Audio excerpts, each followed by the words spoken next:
Hello बच्चों, कैसे हैं आप लोग। तो आइए हम लोग लेक्चर नंबर 4 शुरू करते हैं, जिसमें हम लोग कूलम्ब्स लॉ के बारे में विशेष जानकारी लेंगे। ऐसे बच्चों लेक्चर 4 लेक्चर 5 तो आते ही रहेगा। इसी बीच एक ऐसा लेक्चर आने वाला है जिसमें हम लोग फैक्ट्स और टर्मिनोलॉजी के बारे में बात करेंगे।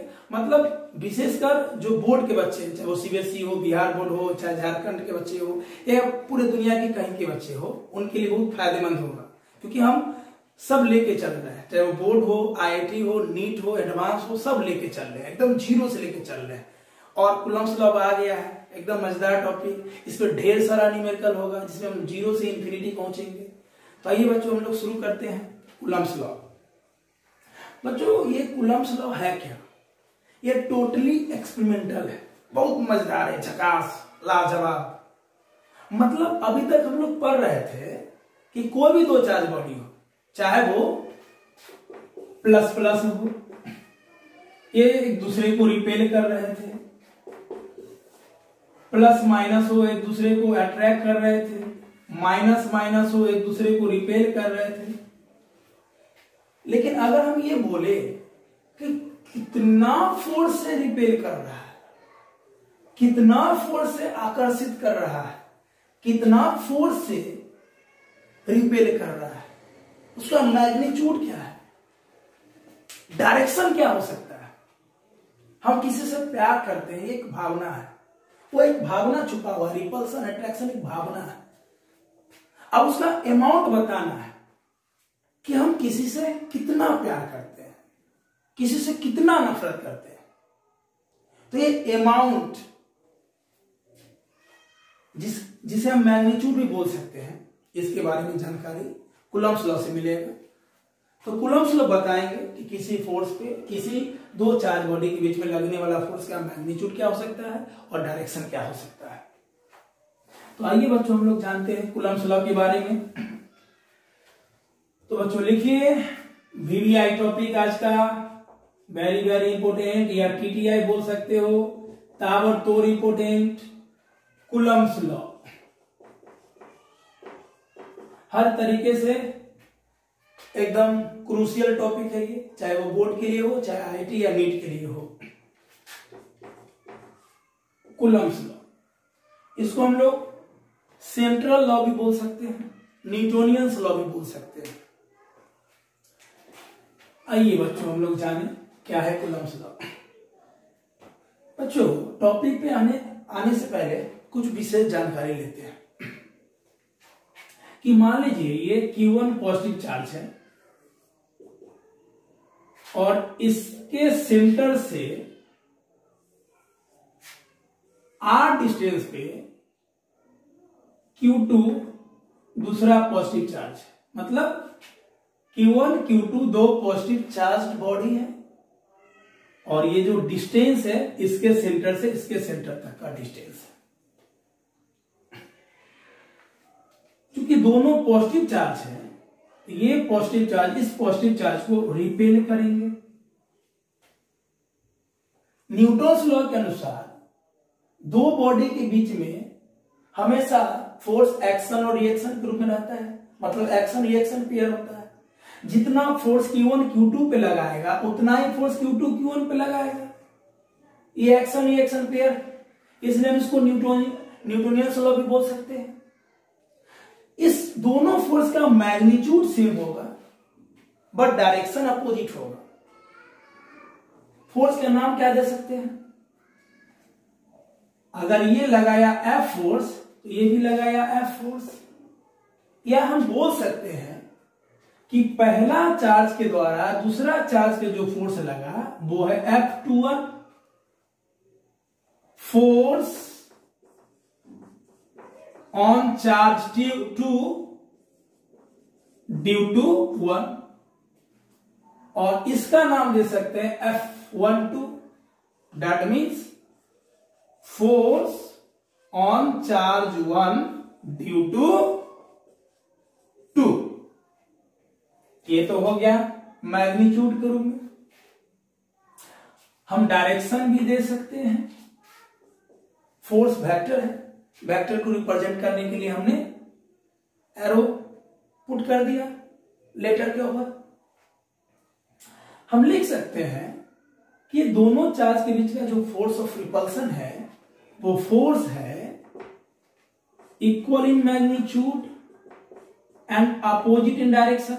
यानी जो फोर्स है रिपल्सन का वो हो सकता है F12 बराबर F21, ये तो मैग्नीट्यूड बराबर हो गया, डायरेक्शन अपोजिट है यहां माइनस लगा देंगे और वेक्टर रिप्रेजेंटेशन के लिए लेटर के ऊपर हम लोग एरो पुट कर देंगे।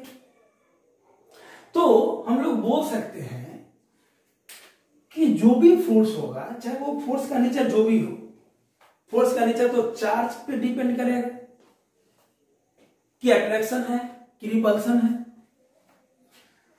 आइए हम लोग जानते हैं कि दो चार्ज बॉडी के बीच में जो फोर्स लगता है उसको क्या क्या बोल सकते हैं। दो चार्ज बॉडी के बीच में लगने वाला फोर्स को हम लोग इलेक्ट्रोस्टैटिक फोर्स बोल सकते हैं, सेंट्रल फोर्स बोल सकते हैं, इलेक्ट्रिकल फोर्स बोल सकते हैं, इलेक्ट्रिक फोर्स बोल सकते हैं, न्यूटोनियन फोर्स बोल सकते हैं, कंजर्वेटिव फोर्स बोल सकते हैं। तो हम लोग कंजर्वेशन का चर्चा तो आने वाले लेक्चर में करेंगे भी, इलेक्ट्रिक फील्ड में भी जरूरत है। सेंट्रल का चर्चा हम लोग करते हैं कि क्यों कूलम्बिक फोर्स को या इलेक्ट्रिक फोर्स को या इलेक्ट्रोस्टैटिक फोर्स को हम लोग सेंट्रल फोर्स बोलते हैं।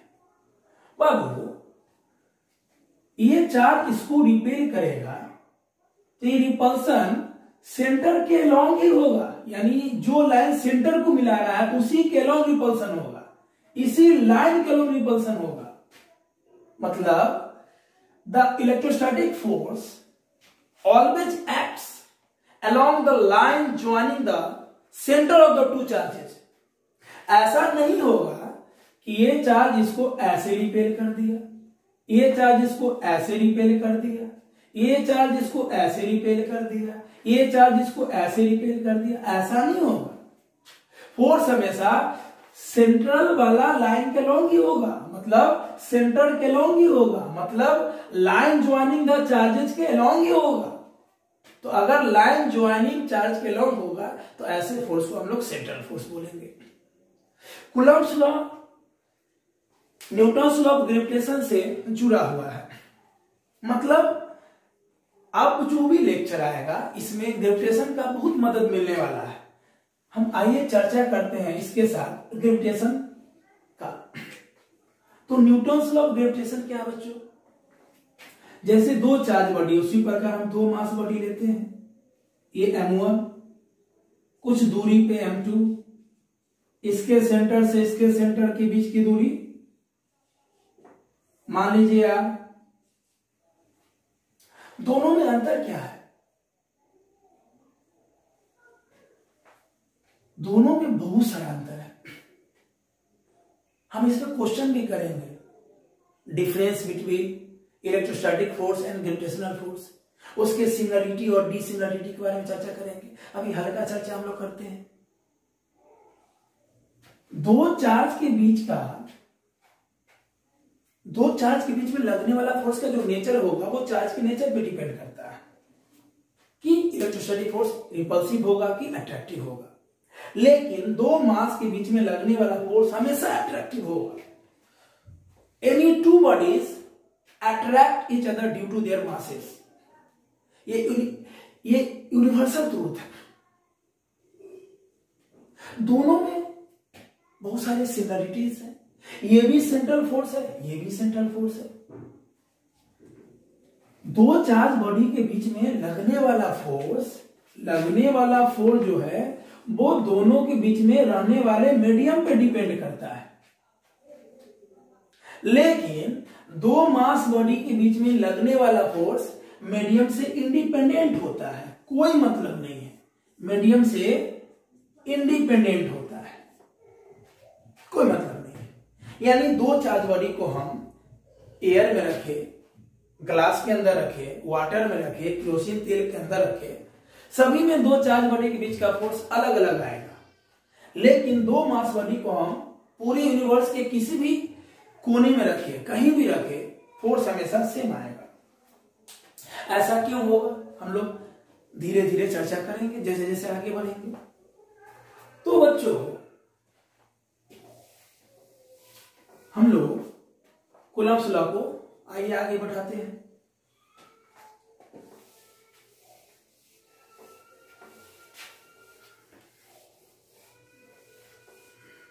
तो हमने बच्चों एक लाइन बोला था कि कूलम्स लॉ टोटली एक्सपेरिमेंटल है, बहुत सारे एक्सपेरिमेंट करने के बाद ये चीजें आई सामने। तो बच्चों लिखिए,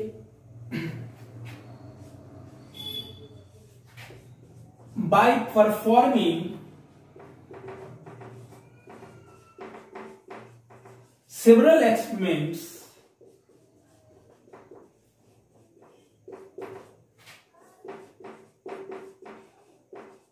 Coulombs found that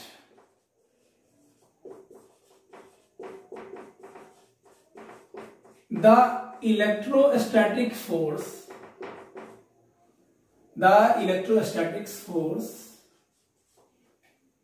between two static point charges। बच्चों स्टैटिक के बारे में हम लोग चर्चा किए थे, इस चैप्टर में चार्ज को हम लोग रेस्ट मान के चलेंगे। पॉइंट चार्ज क्या है? पॉइंट चार्ज मतलब छोटे छोटे चार्ज, बहुत सारे मतलब से समझ सकते हैं। दो बड़ा बड़ा बॉडी भी अगर बहुत दूरी पे है तो भी वो पॉइंट चार्ज है, जरूरी नहीं है कि छोटे छोटे चार्ज। मतलब दो बॉडी बहुत बड़ा है, दो ट्रक ले लीजिए, एक ट्रक को रख दीजिए पटना में, एक को अमेरिका में रख दीजिए या दिल्ली में रख दीजिए, तो भी वो पॉइंट चार्ज है। जैसे सन के सामने अर्थ एक पॉइंट चार्ज है, एक ग्राउंड में क्रिकेट बॉल पॉइंट बॉडी है। ऐसे ढेरों एग्जाम्पल हो सकते हैं। तो ध्यान रखना कि मुझे स्टैंडर्ड बॉडी नहीं चाहिए, स्टैंडर्ड चार्ज नहीं चाहिए, कॉन्टिन्यूअस चार्ज अभी नहीं चाहिए, गॉसेस लॉ में चर्चा करेंगे। अभी सिर्फ पॉइंट चार्ज चाहिए, छोटे छोटे चार्ज चाहिए।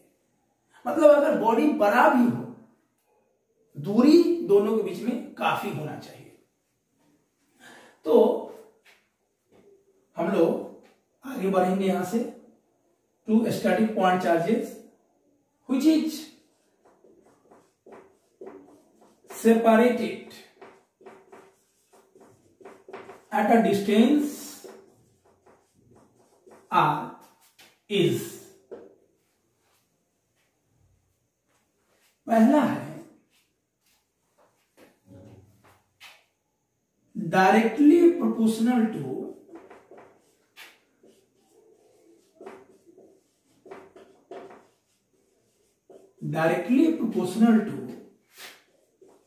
product of magnitude of both charges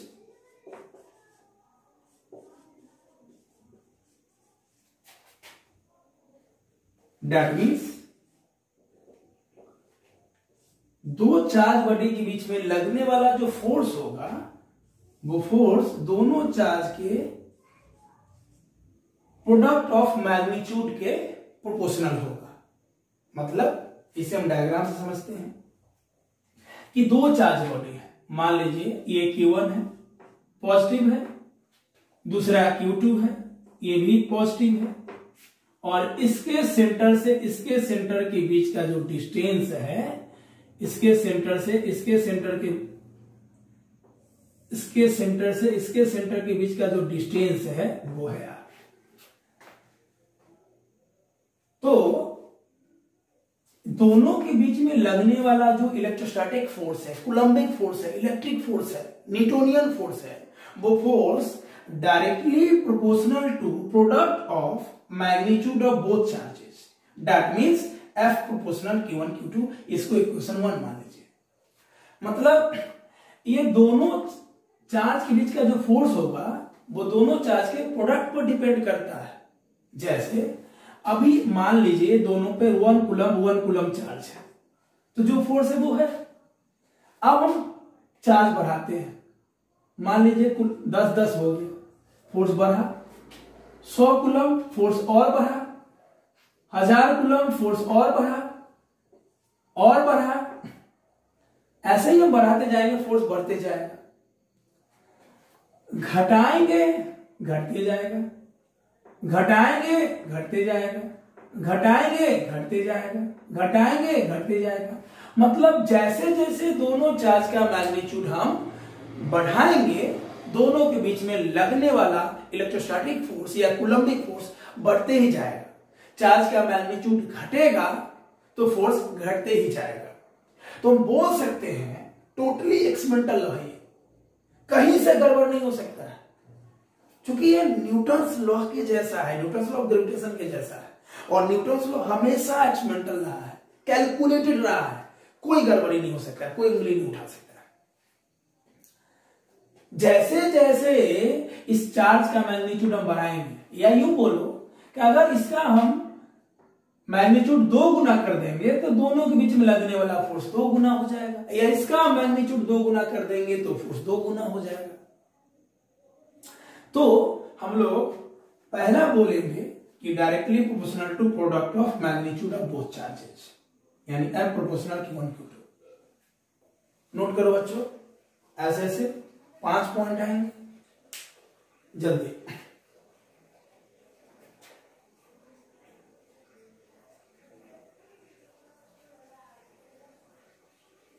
हो गया, चलिए आगे बढ़ते हैं।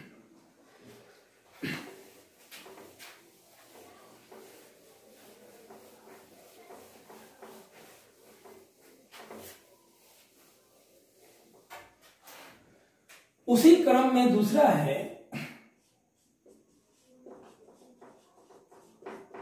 Inversely proportional to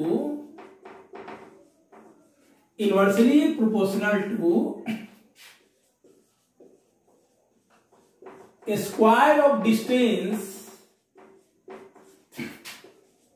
between them.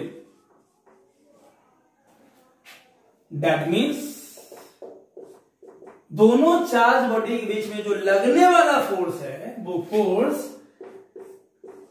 Distance के इनवर्सली प्रोपोर्शनल है, स्क्वायर ऑफ डिस्टेंस के इनवर्सली प्रोपोर्शनल है। बच्चों छोटा सा बात कि डिस्टेंस क्यों नहीं है, डिस्टेंस के स्क्वायर क्यों है? जिस जमाने में ये लॉ प्रतिपादित हुआ था, लोगों के सामने आया था, उस समय मॉड नहीं था।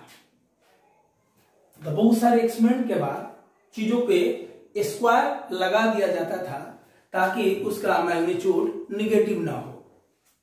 ये ग्रंथ वाला नॉलेज है ना, बहुत सारी चीजों को ग्रंथ से निकालना पड़ता है। तो इसको हम लोग रिएक्शन 2 मान ले, इक्वेशन 2। आइए समझते हैं। 2 चार्ज बॉडी ले लेते हैं, Q1 दूसरा Q2, और दोनों के सेंटर के बीच का डिस्टेंस है R। अगर ये दोनों के बीच में लगने वाला फोर्स F है, अगर हम डिस्टेंस बढ़ाए, अगर मैं दोनों के बीच का सेपरेशन बढ़ाया तो बाबू R बढ़ेगा तो फोर्स घटेगा। दैट मीन्स हम बोल सकते हैं कि फोर्स बढ़ेगा तो डिस्टेंस घटेगा, and vice versa.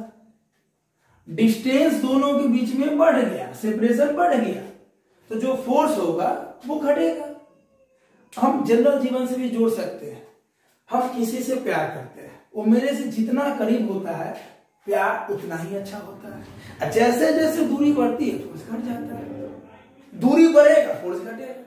Natural law है, हम नेचुरल लॉ भी बोल सकते हैं, हर जगह वैलिड है कि जैसे जैसे दूरी बढ़ाएंगे और दूरी बढ़ाएंगे और फोर्स कम होगा।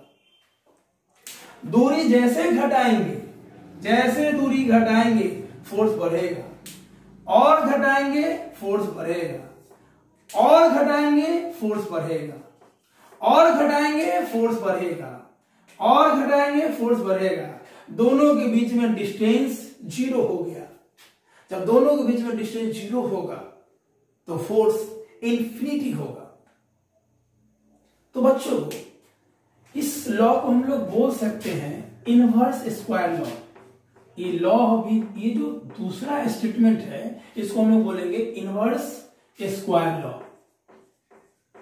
ऑब्जेक्टिव में दे देता है, क्लियर? तो टोटली कैलकुलेटेड है, कहीं गड़बड़ी नहीं हो सकता है। और भी सारा चर्चा करते हैं इसमें हम। जैसे 2 चार्ज बॉडी है दोनों चार्ज बॉडी के बीच का फोर्स डिपेंड करता है दोनों के बीच के डिस्टेंस पे। डिस्टेंस जितना गुना बढ़ेगा उसका स्क्वायर गुना फोर्स कम होगा। अगर डिस्टेंस 2 गुना बढ़ गया तो यहां से हम बोल सकते हैं कि फोर्स 4 गुना कम होगा। डिस्टेंस 3 गुना बढ़ गया तो फोर्स 9 गुना कम होगा। इनवर्सली प्रोपोर्शनल है और उस पर स्क्वायर भी लगा हुआ है, इसलिए इसको बोलते हैं इनवर्स स्क्वायर लॉ। आइए बच्चों हम लोग आगे चले। तीसरा जो हम लोग चर्चा किए थे, the electrostatics force always acts along the line joining the center of the charges, the center of the two charges. That means दोनों चार्ज बॉडी के बीच में लगने वाला फोर्स हमेशा सेंटर के अलोंग ही होगा, जहीं तहीं नहीं होगा। ऐसा कभी नहीं होगा कि ये दोनों चार्ज एक दूसरे पे अप और डाउन फोर्स लगा रहे हैं, कभी नहीं ऐसा हो सकता। हमेशा सेंटर के अलोंग होगा। मतलब सेंट्रल फोर्स का डिफिनीशन होगा कि जब भी force line joining the centre of the two charges रहेगा तो हम इसे सेंट्रल फोर्स बोलेंगे। यानी थर्ड स्टेटमेंट को बोल सकते हैं कि ये सेंट्रल फोर्स के बारे में जानकारी देता है। किस फोर्स के बारे में? सेंट्रल फोर्स के बारे में जानकारी देता है। नोट कीजिए बच्चों जल्दी।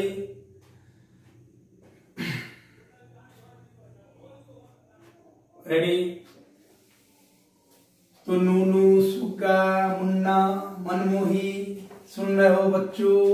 मन से पढ़ाई करो, एक एक लाइन सुनो, है ना? डॉट होने का चांस ही नहीं है। अगर है तो कमेंट में लिखिए।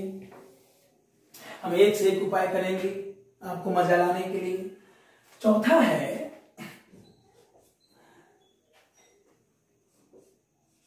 The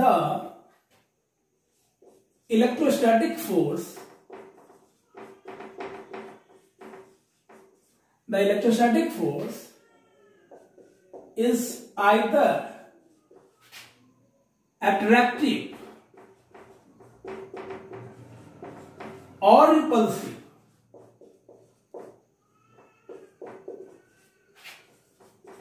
Depends on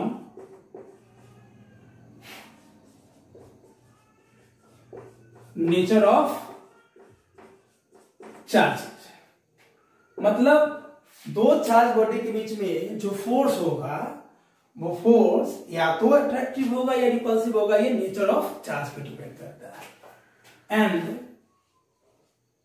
5 the electrostatic force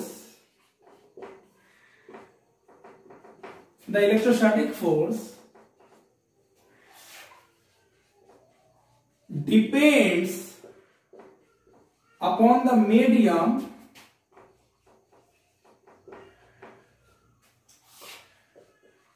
between the two charges।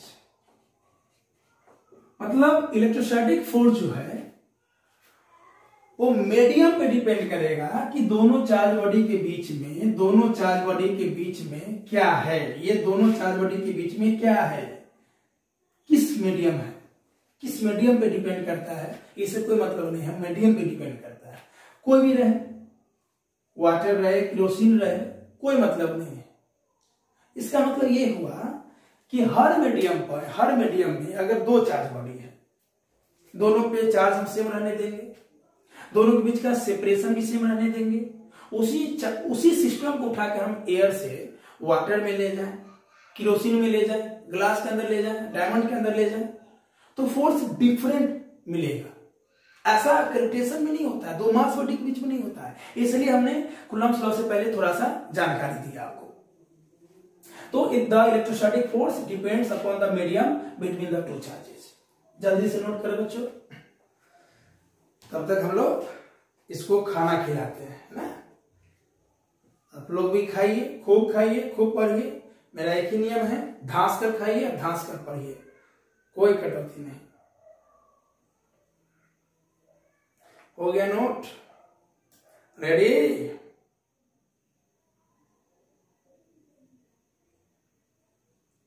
चलिए बच्चों, तो खाना खा लिया, अब आगे बढ़ा जाए। बच्चों, तो इस 5 पॉइंट में 2 इक्वेशन था, अब दोनों इक्वेशन को हम लोग कंबाइन करते हैं।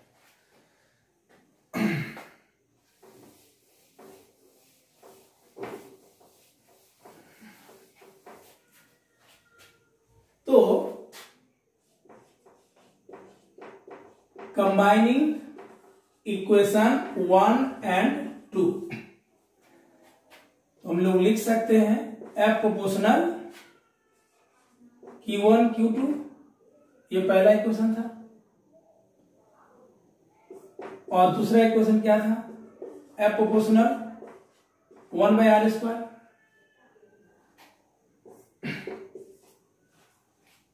दोनों इक्वेशन को कंबाइन करेंगे तो बच्चों क्या होगा?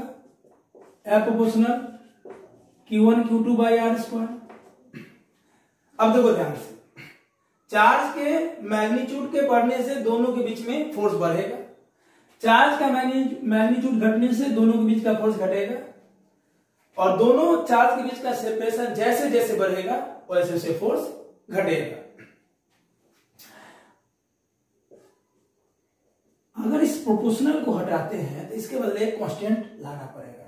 जैसे किसी टीम में 11 प्लेयर है, एक प्लेयर अगर चोटिल हो जाए, अगर वो बैट्समैन है तो बैट्समैन को ही लाना पड़ेगा, इन्हें क्या हम नचनिया को ले जाएंगे वहां पे।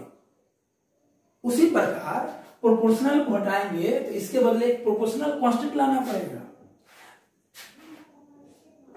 और ये प्रोपोर्शनल कांस्टेंट है के, that means constant of proportionality के है, जिसे हम लोग इलेक्ट्रोस्टैटिक कांस्टेंट या इलेक्ट्रोस्टैटिक फोर्स कांस्टेंट या सिंपल शब्दों में कूलम्ब्स कांस्टेंट बोलते हैं, के Q1 Q2/r²।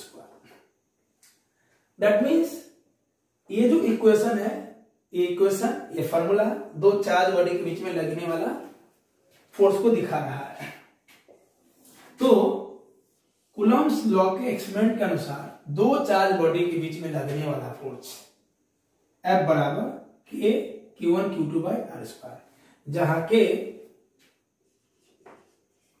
where K is constant of proportionality which is called Coulomb's constant।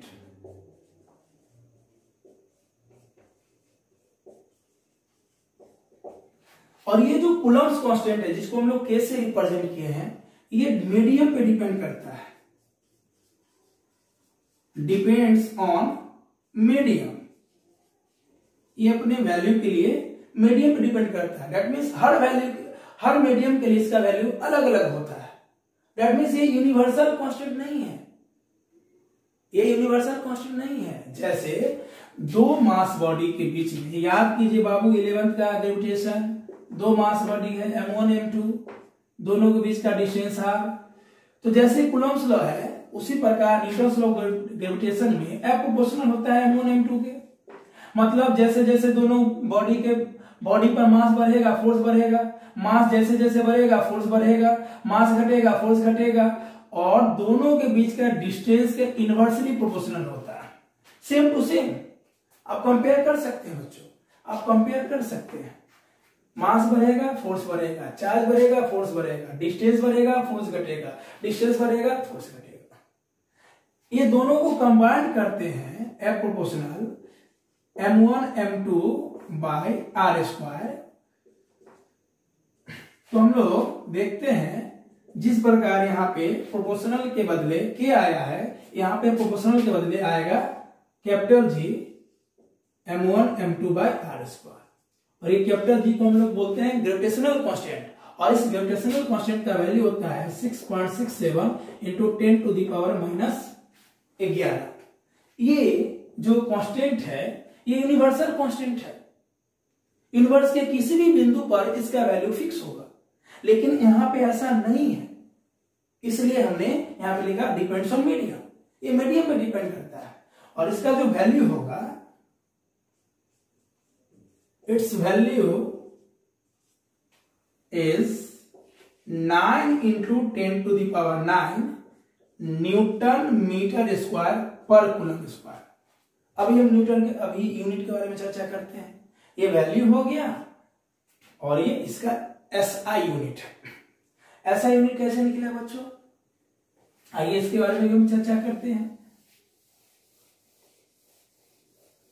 देखिएगा ध्यान से, दुनिया में कोई भी फोर्स हो, वो फोर्स का ऐसा यूनिट तो हमेशा न्यूटन होता है। हमें चाहिए के का यूनिट, तो यहां देखो बच्चों, F इज इक्वल टू के Q1 Q2 by R square. के क्या हो जाएगा, आर स्क्वायर को यहां ले आइए, F R square, Q1 Q2 नीचे आ जाएगा, तो फोर्स का न्यूटन, डिस्टेंस का मीटर, स्क्वायर है स्क्वायर, चार्ज का coulomb, coulomb, coulomb into coulomb, coulomb square. इसको नोट कर लीजिएगा ब्रैकेट में।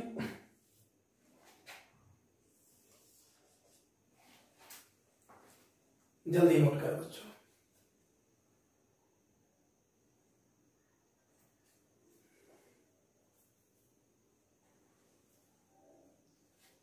चले आगे।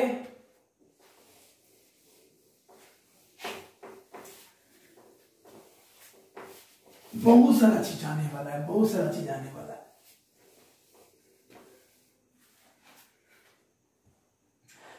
तो बच्चों अब हम इसके को रिप्रेजेंट, दैट मीन्स एक्सप्रेस करते हैं के इज also expressed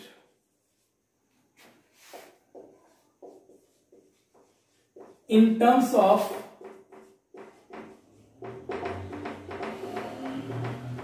परमिटिविटी। मतलब ये हुआ कि के का जो वैल्यू है 9 into 10 to the power 9 newton metre square per coulomb square, ये एसआई सिस्टम में है।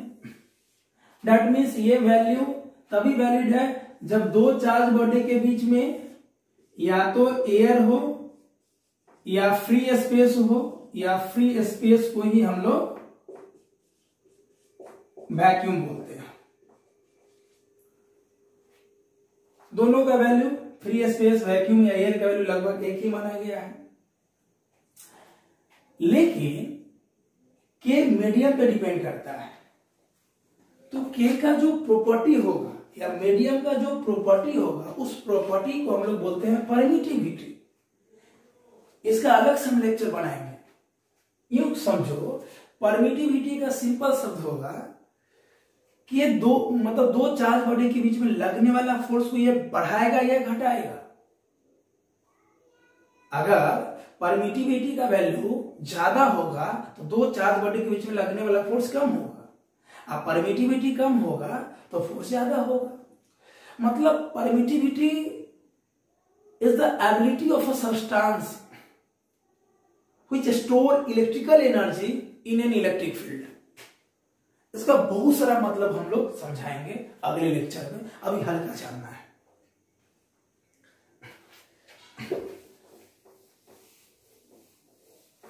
तो K is also expressed in terms of permittivity, मतलब K is equal to 1/4 pi epsilon not, इसको बोलते हैं एप्सिलॉन नॉट, है ना, इसको बोलते हैं epsilon naught, epsilon naught. Naught मतलब जहां कुछ नहीं है, वैक्यूम, फ्री स्पेस, यानी K equal to 1/4 epsilon naught. इसका वैल्यू क्या होगा, 9 into 10 to the power 9 newton metre square per coulomb square. तो बच्चों ये तो इसका नाम हो गया, इसको बोलते क्या है, परमिटिविटी या एब्सोल्यूट परमिटिविटी भी बोलते हैं।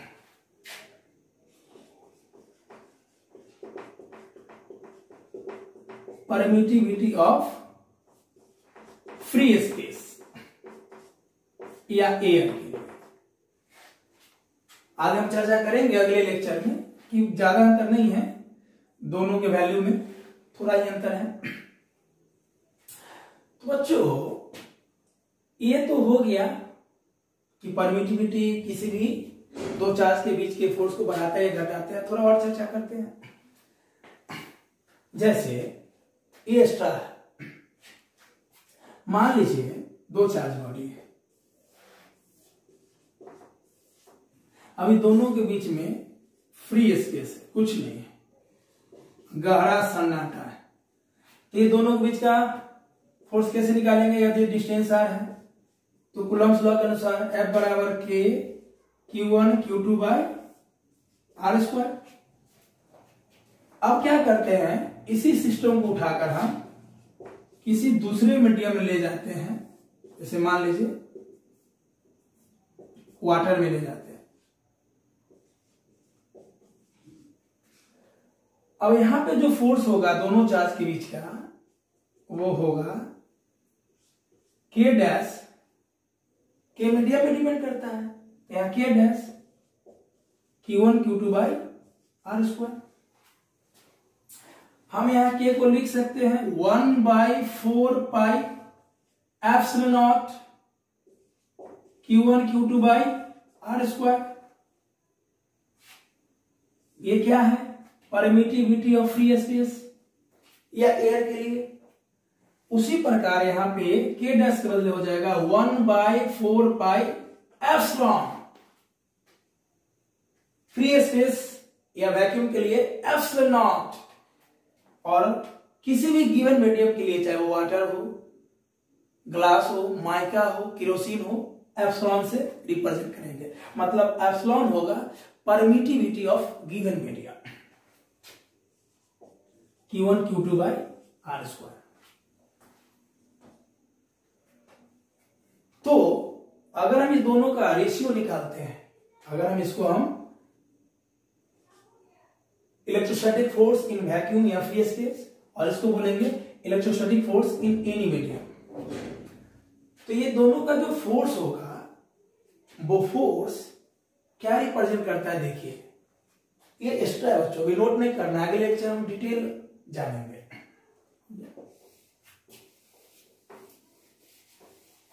दोनों का फोर्स का रेशियो क्या होगा? Electrostatic force in vacuum by electrostatic force in medium. क्या था? Electrostatic force in vacuum 1/4 pi epsilon naught Q1 Q2 by R square, और मीडियम में 1/4 pi epsilon Q1 Q2 by R square. गया गया गया गया, कट गया, मर गया। अब क्या हुआ?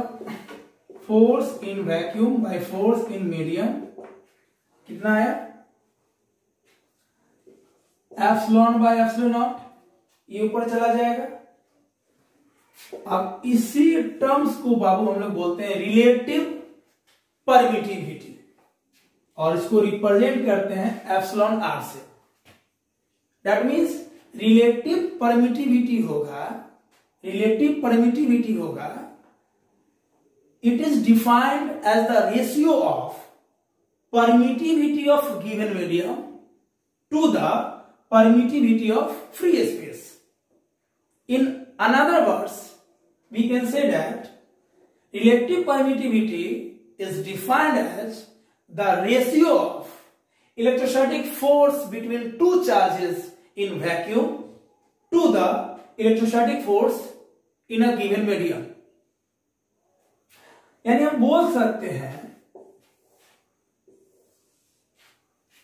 कि जो रिलेटिव परमिटिविटी होगा वो फोर्स दो चार्ज के बीच का वैक्यूम में या फ्री स्पेस में या एयर भी ले सकते हैं बटा फोर्स किसी गिवन मीडियम में। यानी हम बोल सकते हैं कि किसी भी गिवन मीडियम में जो फोर्स होगा वो फोर्स वैक्यूम वाले फोर्स बट्टा रिलेटिव परमिटिविटी के रेशियो के बराबर होगा। दैट मीन्स अगर किसी मीडियम में फोर्स निकालना है तो आप क्या कीजिए, उसी सिस्टम में रहने वाले चार्ज के बीच का फोर्स निकाल लीजिए और मीडियम के रिलेटिव परमिटिविटी से डिवाइड कर दीजिए, आपका आंसर आ जाएगा।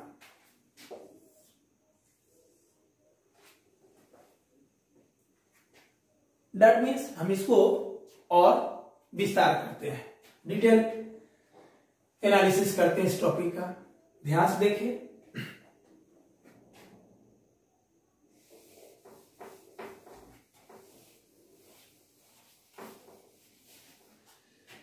मान लीजिए दो चार्ज बॉडी है Q1 Q2,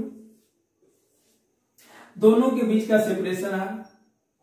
अभी दोनों के बीच में गहरा सन्नाटा, मतलब कुछ नहीं है, फ्री स्पेस।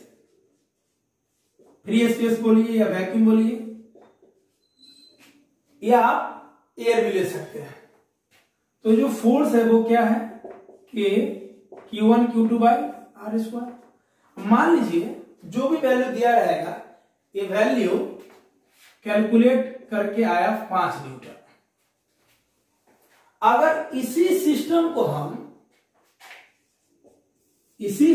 को हम ले गए वाटर में, मतलब न चार्ज का मैग्नीट्यूड चेंज करना है, न बीच का सेपरेशन चेंज करना, सिर्फ मीडियम का नेचर चेंज करना है। ध्यान रखना, ना चार्ज चेंज होना चाहिए ना सेपरेशन चेंज होना चाहिए। तो ये दोनों के बीच में जो फोर्स होगा वो क्या होगा, K dash Q1 Q2 by R square. यहां पे K का वैल्यू हमने अभी थोड़ा देर पहले क्या बताया, 1/4 पाई एप्सिलॉन नॉट, और यहां पे K डैश क्या हो जाएगा, 1/4 पाई एप्सिलॉन। तो यहां का जो फोर्स होगा वो फोर्स होगा, अभी हमने डिफिनेशन क्या बताया था कि किसी भी मीडियम में, ये जो फोर्स है वो वैक्यूम में है, फ्री स्पेस में है, ये फोर्स किसी मीडियम में है, यानी किसी भी मीडियम में जो फोर्स होगा वो force in vacuum by relative permittivity. अगर वाटर का रिलेटिव परमिटिविटी 81 है तो हम बोल सकते हैं कि अगर इसी सिस्टम को, जो सिस्टम फ्री स्पेस में रखा हुआ है, यहां पे लगने वाला दो चार्ज बॉडी के बीच का फोर्स 5 न्यूटन है, अगर इसी सिस्टम को हम वाटर में ले गए तो वो फोर्स 81 गुना कम हो जाएगा, डिक्रीज हो जाएगा। सोचिए कितना कम हो गया।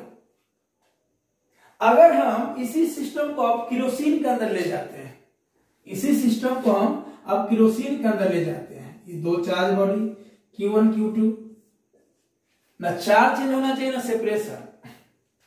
तो पहले कितना था, 5 न्यूटन। तो अभी हमने बाबू एक फॉर्मूला बताया कि force in any medium is equal to force in vacuum या free space over epsilon r, मतलब रिलेटिव परमिटिविटी, एप्सिलॉन आर भी बोलते हैं इसको। तो हम बोल सकते हैं 5 बाई एप्सिलॉन आर, और केरोसिन का रिलेटिव परमिटिविटी 2 होता है। दैट मीन्स वो फोर्स 2 गुना कम हो जाएगा। देखिए एयर में कितना था, फ्री स्पेस में कितना था, दो चार्ज बॉडी के बीच का फोर्स 5 न्यूटन, यहां पे कितना हो जाएगा, 2.5 न्यूटन कम हो गया। मतलब परमिटिविटी किसी भी सब्सटेंस का या किसी मीडियम का एक प्रॉपर्टी है जो फोर्स को बढ़ाता या घटाता है। ये था एक्स्ट्रा जानकारी, क्योंकि इसका लेक्चर हम अलग से बनाने वाले हैं बाबू। आइए हम लोग नेक्स्ट चर्चा करते हैं।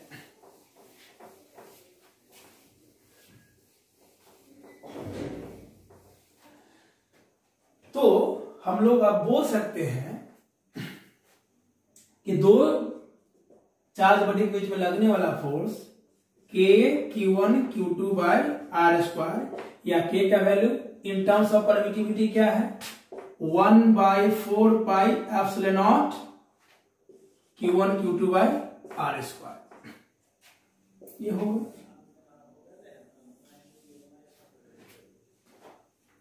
अब ये क्या है, परमिटिविटी ऑफ फ्री स्पेस या एयर। तो बाबू इसका वैल्यू होता है 8.85 इंटू 10⁻⁻12। अब ध्यान से देखो कि के ये रेसिप्रोकल में है, तो के का यूनिट का रेसिप्रोकल हो जाएगा, उल्टा हो जाएगा। क्या है? के का यूनिट है Newton metre square per coulomb square, इसका यूनिट हो जाएगा कूलम स्क्वायर पर न्यूटन मीटर स्क्वायर। यहां से हमने ले लिया, सीधे उल्टा कर देंगे। ये वैल्यू या ये वैल्यू आपको याद नहीं रखना है, इतना अभ्यास करवाएंगे कि दिमाग में ही बैठ जाएगा, है ना। तो बच्चों दो चार्ज बॉडी के बीच में फाइनली जो फोर्स है वो है के Q1 Q2 बाय r², जहां के कूलम्स कांस्टेंट है जिसका value 9 into 10⁻⁹ newton metre square per coulomb square है। और हम जानते हैं कि के को परमिटिविटी के रूप में एक्सप्रेस कर सकते हैं, जहां के का वैल्यू 1/4 है, Q1 Q2 by r²। Epsilon का वैल्यू ये कैसे आया, इसके बारे में हम जानकारी ले लेते हैं। नोट कीजिए इसको जल्दी।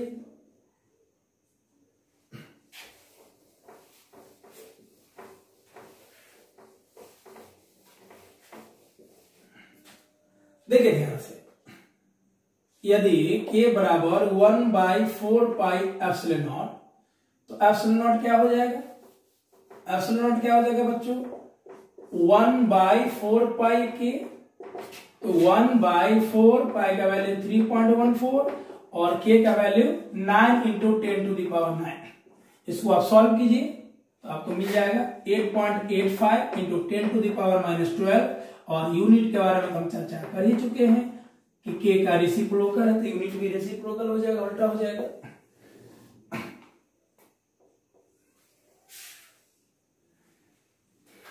एक छोटा सा क्वेश्चन जो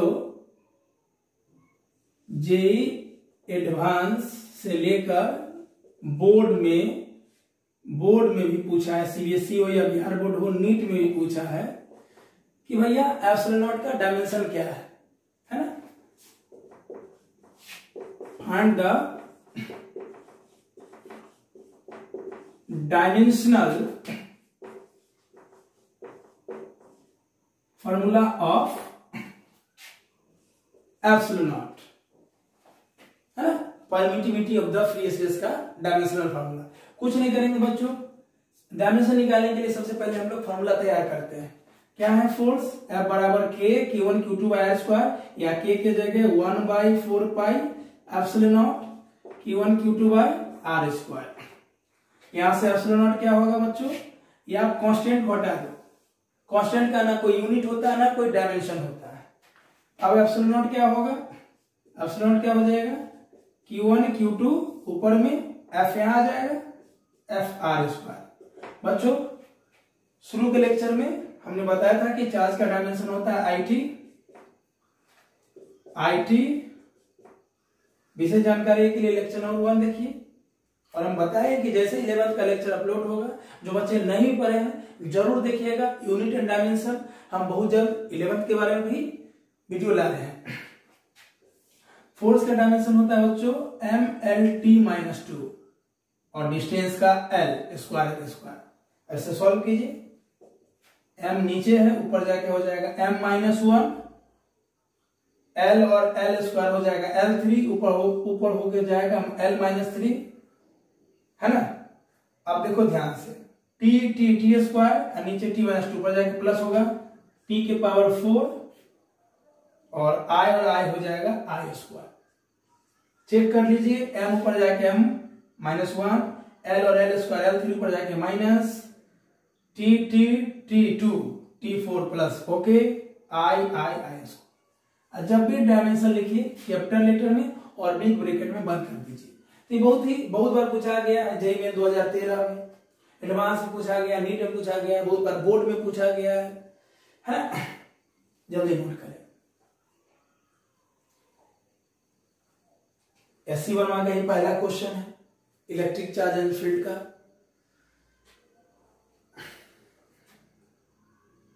ओके बच्चों, चले आगे।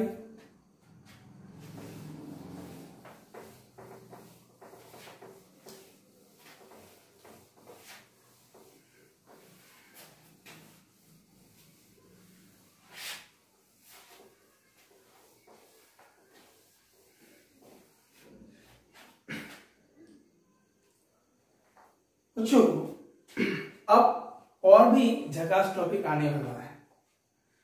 अभी तक तो हम लोग जाने कि कूलम्ब्स लॉ क्या है, अब जानना है लिमिटेशंस ऑफ कूलम्ब्स लॉ, कि कूलम्ब्स लॉ कहाँ वैलिड है कहाँ वैलिड नहीं है। फिर हम लोग वेक्टर फॉर्म के बारे में जानकारी लेंगे और ढेर सारा क्वेश्चन करेंगे।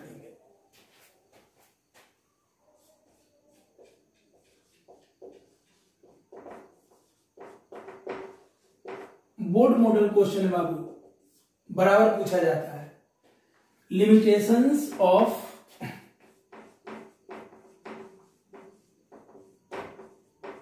Coulomb's law.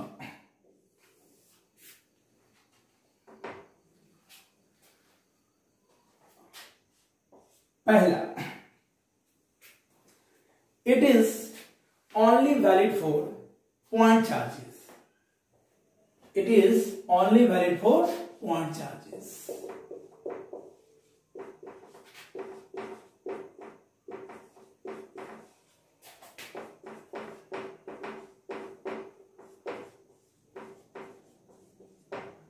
इसी पॉइंट चार्ज के लिए वैलिड है। आइए हम प्रूव करते हैं कि ऐसा क्यों। दैट मीन्स हम ये बोल सकते हैं कि स्टैंडर्ड चार्ज के लिए वैलिड नहीं है, या हम ये बोल सकते हैं फॉर बॉडीज जहां कॉन्टिन्यूअस चार्ज होगा वहां वैलिड नहीं होगा ये, या स्टैंडर्ड चार्ज के लिए वैलिड नहीं होगा। आइए प्रूव करते हैं। मान लीजिए बॉडी है, पॉजिटिवली चार्ज बॉडी है, बहुत सारा चार्ज है, और एक दूसरा बॉडी है, इस पे भी पॉजिटिव चार्ज है। दोनों के बीच का सेपरेशन आर, इसके सेंटर से इसके सेंटर के बीच का सेपरेशन आर। अब देखो बच्चों, इसका प्लस इसके प्लस को रिपेल करेगा, ऐसे इसका प्लस इसके प्लस को रिपेल करेगा, भगाएगा। सिमिलरली इसका प्लस इसके प्लस को रिपेल करेगा, भगाएगा। जब ये घटना हो रहा था उस समय दोनों के बीच का फोर्स क्या था? F बराबर K Q1 Q2 by R square. Medium जो भी हो, अभी मीडियम का चर्चा नहीं कर रहे। अब अगर ऐसा हुआ तो क्या होगा, आइए हम दिखाते हैं। अब ये चार्ज इधर शिफ्ट हो जाएगा,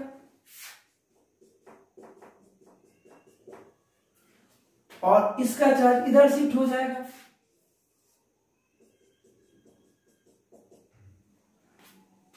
अब ऐसा होने से सेंटर भी शिफ्ट हो जाएगा। चार्ज शिफ्ट हुआ मतलब मास भी शिफ्ट हुआ। मास जिधर शिफ्ट होगा सेंटर ऑफ मास भी उधर ही घुसुक जाएगा, शिफ्ट हो जाएगा। इसका सेंटर ऑफ मास उधर शिफ्ट हो जाएगा, जिसे हम सेंटर ऑफ चार्ज बोलेंगे। इसको बोलेंगे ओरिजिनल सेंटर, इसको बोलेंगे हम लोग न्यू सेंटर। क्या बोलेंगे बाबू? New centre. और अब जो डिस्टेंस होगा इसको बोलेंगे आर इफेक्टिव। क्या बोलेंगे? R effective. अब दोनों के बीच में फोर्स क्या होगा? F बराबर K Q1 Q2 by R effective का स्क्वायर। बच्चों अगर हम ध्यान से देखें तो ये जो न्यू चार्ज इंड्यूस हुआ है, तो जब चार्ज इंड्यूस होगा मतलब इंडक्शन के मेथड में हम चार्ज के सेपरेशन नहीं निकाल सकते हैं, मतलब आर इफेक्टिव नहीं कैलकुलेट कर सकते हैं। और यही कारण है कि फोर बॉडीज कंटिन्यूअस चार्ज के लिए कूलम्ब्स लॉ वैलिड नहीं है। हम दो चार्ज बॉडी के बीच में फोर्स तो लगा सकते हैं, निकाल सकते हैं। अगर दो चार्ज बॉडी बहुत बड़ा चार्ज हो, बॉडी भी बहुत बड़ा हो, उसमें चार्ज भी बहुत ह्यूज अमाउंट में हो, बहुत दूरी पे हो, तो संभव है। लेकिन इस तरीके में संभव नहीं है। मतलब न्यू सेंटर कहां पे हम नहीं कैलकुलेट कर सकते हैं। ये जो सेपरेशन चेंज हुआ ये भी हम कैलकुलेट नहीं कर सकते हैं, इसलिए ये वैलिड नहीं है। क्लियर? हम आर इफेक्टिव कैलकुलेट नहीं कर सकते। तो it is only valid for point charges. Note कीजिए।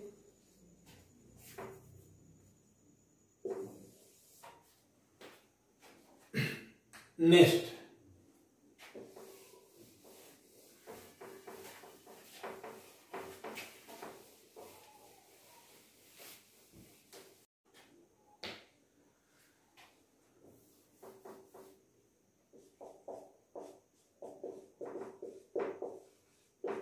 it is only valid for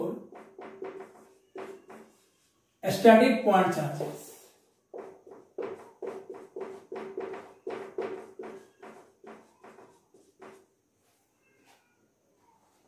मतलब छोटे शब्दों में ये स्टैटिक चार्ज के लिए वैलिड है। आइए समझते हैं कैसे। मान लीजिए ये Q1 चार्ज है, ये v वेलोसिटी से मूव हो रहा है और कुछ दूरी पे Q2 चार्ज है, ये भी v वेलोसिटी से मूव कर रहा है। अगर चार्ज मोशन में होगा तो हमने लेक्चर नंबर 2 में पढ़ा कि जब चार्ज स्टैटिक होता है मतलब static charge only produces electric field, moving charge produces both electric field as well as magnetic field. Charge motion में है, यानी जब चार्ज मूव करेगा तो टाइम लेगा, यानी चार्ज मोशन में है तो टाइम लेगा, यानी चार्ज चेंज हुआ टाइम के रिस्पेक्ट में। जब भी बच्चों में पर से का साइन रहे, ये बहुत ही लाजवाब चीज है, न्यूमेरिकल में भी काम आएगा। में पर से का, ये मेरा स्टाइल है, में पर बट्टा से का गुना, यानी जब भी में और पर का साइन रहे चीजें बट्टा में होगी, डिवाइड में होगी, और से का साइन रहेगा, ऐसा जरूरत होगा तो फार्मूला मल्टीप्लाई में होगा। इसे गाना में भी याद रख सकते हैं आप, में पर बट्टा से का गुना, मतलब जब जब में और पर यूज होगा फार्मूला बट्टे में होगा, से का यूज होगा फार्मूला मल्टीप्लाई में होगा। चार्ज चेंज हो रहा है, चार्ज का पोजीशन चेंज हो रहा है टाइम के रिस्पेक्ट में मने बट्टा, तो चार्ज जब टाइम के रिस्पेक्ट में अपना पोजीशन चेंज करेगा तो ये करंट को प्रोड्यूस करेगा। चार्ज पर यूनिट टाइम, पर मने बट्टा, तो जब भी में पर का साइन रहे यूज हो तो बट्टे में आएगा चीजें। तो moving charge produces both electric field as well as magnetic field, यानी ये चार्ज जब ये मूव हुआ तो ये अपने चारों तरफ मैग्नेटिक फील्ड प्रोड्यूस किया, मैग्नेटिक फील्ड प्रोड्यूस किया। अब इस मैग्नेटिक फील्ड में ये चार्ज बॉडी भी आ जाए, तो मैग्नेटिक फील्ड में जब कोई भी चार्ज मूविंग हो तो मैग्नेटिक फील्ड में लगने वाला फोर्स होता है QVB sin थीटा, यानी ये चार्ज इलेक्ट्रिक फील्ड तो प्रोड्यूस कर ही रहा है, यानी इस पे इलेक्ट्रिक फोर्स भी लग रहा है, यानी नेट फोर्स जो है जिसको हम लोग इलेक्ट्रोमैग्नेटिक फोर्स बोल सकते हैं, जो आने वाले लेक्चर में लॉरेंज फोर्स कहलाएगा, यानी नेट फोर्स जो होगा वो electric force plus magnetic force का सम होगा, और ऐसा होगा तो संभव नहीं होगा कूलम्ब्स लॉ। दैट मीन्स यदि दोनों चार्ज मोशन में है तो इसके मोशन से इलेक्ट्रिक फील्ड तो प्रोड्यूस है ही क्योंकि चार्ज है, मोशन से मैग्नेटिक फील्ड प्रोड्यूस होता है क्योंकि electric field time varying electric field produces magnetic field. जब इलेक्ट्रिक फील्ड टाइम के रिस्पेक्ट में वैरी करता है तो मैग्नेटिक फील्ड प्रोड्यूस करता है, यानी दूसरा चार्ज पे इलेक्ट्रिक फील्ड के द्वारा तो फोर्स लग ही रहा है, मैग्नेटिक फील्ड के द्वारा फोर्स लग रहा है, तो यहाँ पे कूलम्ब्स लॉ वैलिड नहीं है। यानी जब दोनों चार्ज मोशन में होगा तो कूलम्ब्स लॉ वैलिड नहीं है। हाँ, अगर दोनों में से एक चार्ज रेस्ट में होगा तो कूलम्ब्स लॉ वैलिड हो सकता है। जैसे हम इसको डिटेल से चर्चा करते हैं।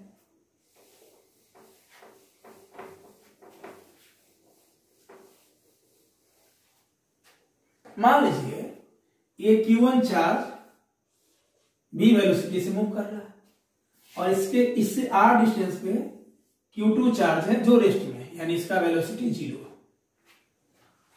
तो ये अपने चारों तरफ इलेक्ट्रिक फील्ड तो प्रोड्यूस कर ही रहा है, मैग्नेटिक फील्ड भी प्रोड्यूस कर रहा है। जितना ज्यादा वेलोसिटी होगा मैग्नेटिक फील्ड उतना ही मजबूत होगा, चार्ज का मैग्नीट्यूड जितना ज्यादा होगा मैग्नेटिक फील्ड उतना ही मजबूत होगा। अब इस मैग्नेटिक फील्ड का प्रभाव इस चार्ज पे नहीं पड़ेगा क्योंकि ये चार्ज रेस्ट में, इसकी वेलोसिटी 0 है।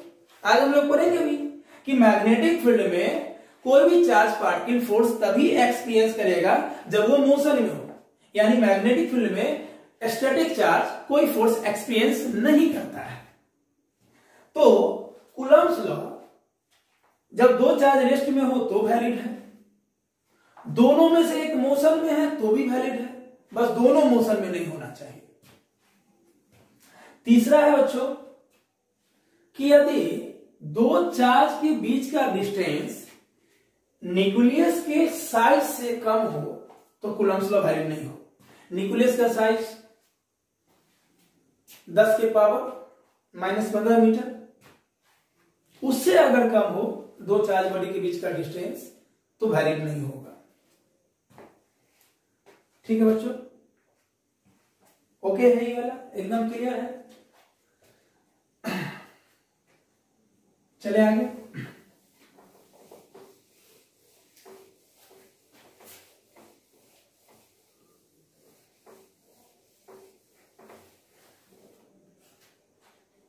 तो बच्चों आज हम यहीं पे रोकेंगे और अगले लेक्चर में कूलम्स लॉ का जो नेक्स्ट पार्ट है जिसमें हम लोग कूलम्स लॉ को वेक्टर फॉर्म में, कूलम्स लॉ का बहुत सारे प्रॉपर्टीज के बारे में चर्चा करेंगे और ढेर सारा न्यूमेरिकल करेंगे।